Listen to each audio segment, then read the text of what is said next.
Hi, Rev Scott here, and we're continuing to look at wisdom. And so far, we've realized that wisdom needs to come from the Lord, but also from God's Word, and that God's Word is paramount for speaking into our lives. Now, something surprising continues in the book of Proverbs. God gives us another source of wisdom, a source that we often think about, but don't really think enough. And it's this.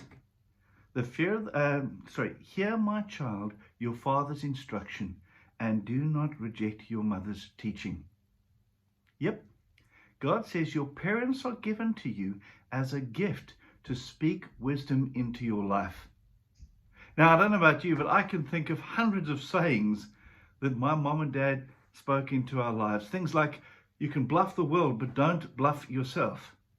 And actually, for my mom's 80th, a couple of years back, we collected over 6 months a number of her statements, some of them quite quirky and funny, and some of them quite serious. And we collated them into a book. But the scary thing is that sometimes I find myself saying things to my children that my parents taught me.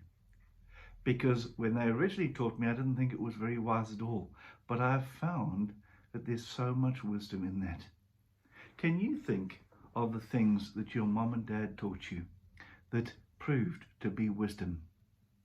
Now, parents aren't perfect, but they do have your best interest at heart. A good parent is wanting to have that child succeed.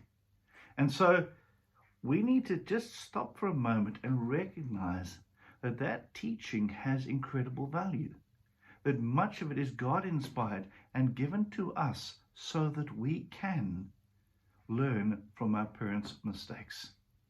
In fact, my dad used to say to me quite often, I made many mistakes, I dug many holes, and I am just trying to stop you from falling into those holes. And I remember at some point saying that, well, maybe I need to fall into some of those holes so I will learn a lot easier. So today, think about two things. Think about the wisdom that your mom and dad shared with you. Even if they've gone on to heaven, that still remains in your life. And think about the wisdom you are sharing with your own children and your own grandchildren so that they can find the Lord. Is it in line with God? Does it lead to life?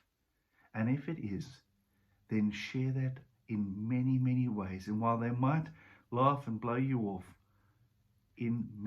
in time they will come to recognize that that is God's gift. Have a great day. God bless.